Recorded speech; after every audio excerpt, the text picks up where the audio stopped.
NASA has decided that Butch and Sonny will return with Crew 9 next February, and that Starliner will return uncrewed, and the specifics in the schedule will be discussed momentarily. I want you to know that Boeing has worked very hard with NASA to get the necessary data to make this decision. We want to further understand the root causes and understand the design improvements so that the Boeing Starliner will serve as an important part of our assured crew access to the ISS. I have just talked to the new Boeing CEO, Kelly Ortberg. I have expressed this to him. I told him how well Boeing worked with our team to come to this decision.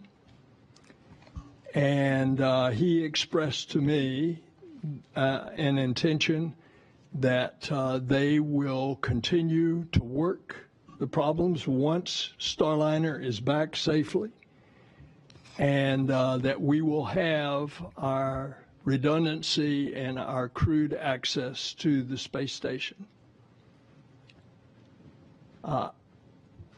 This whole discussion, remember, is put in the context of we have had mistakes done in the past. We lost 2 space shuttles as a result of there not being a culture in which information could come forward.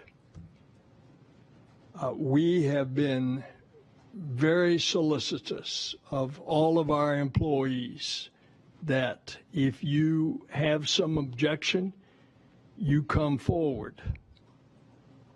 Space flight is risky, even at its safest, and even at its most routine.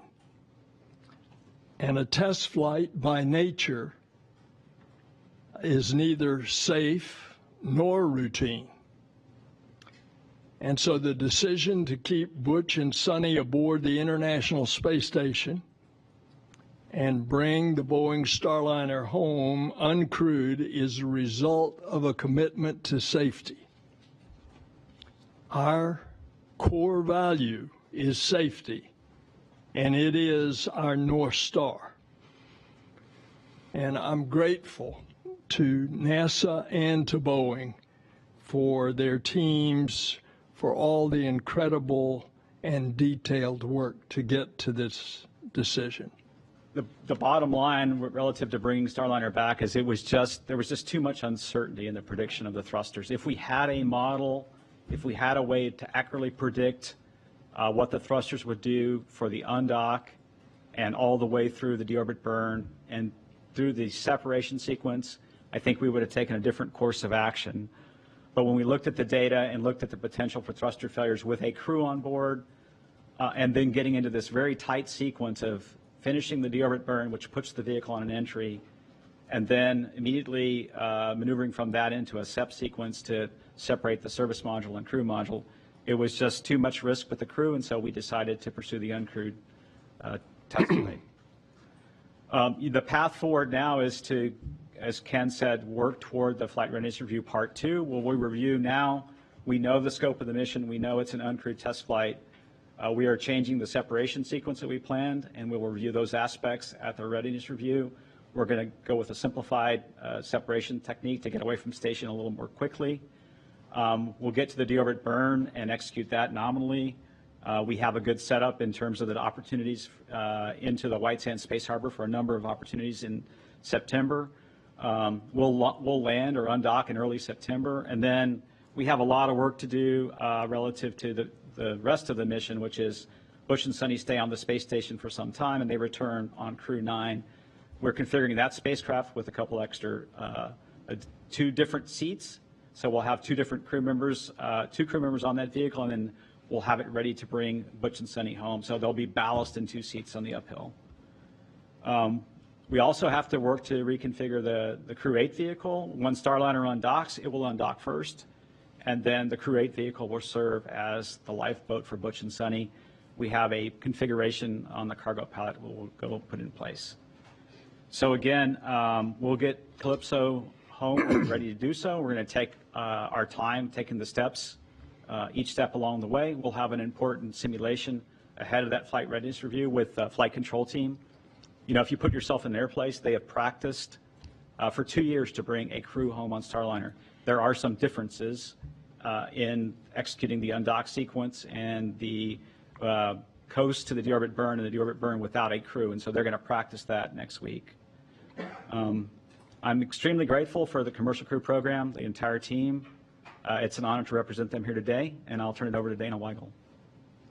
Thank you, Steve. Thank you all very much for being here, for your interest in this historic test flight mission and also in the International Space Station. As you heard, with the decision to leave Butch and Sunny on board till February, they'll be with us on station for 8 months. I think most of you know our normal expedition durations are 6 months long, but we have had a number of flights with astronauts who've stayed on board with us for 12 months at a time. So this 8-month stay is very much within our normal operational experience base. While Butch and Sunny are on board, they'll be doing science, station maintenance. They'll execute the SpaceX 31 research and cargo mission, and we may have a couple spacewalks for them towards the end of their expedition. Since they've been up there, they've been a welcome set of helping hands. They've already done about 100 hours of work on 42 different experiments, and they've helped us with some of the critical station maintenance that we've had on board.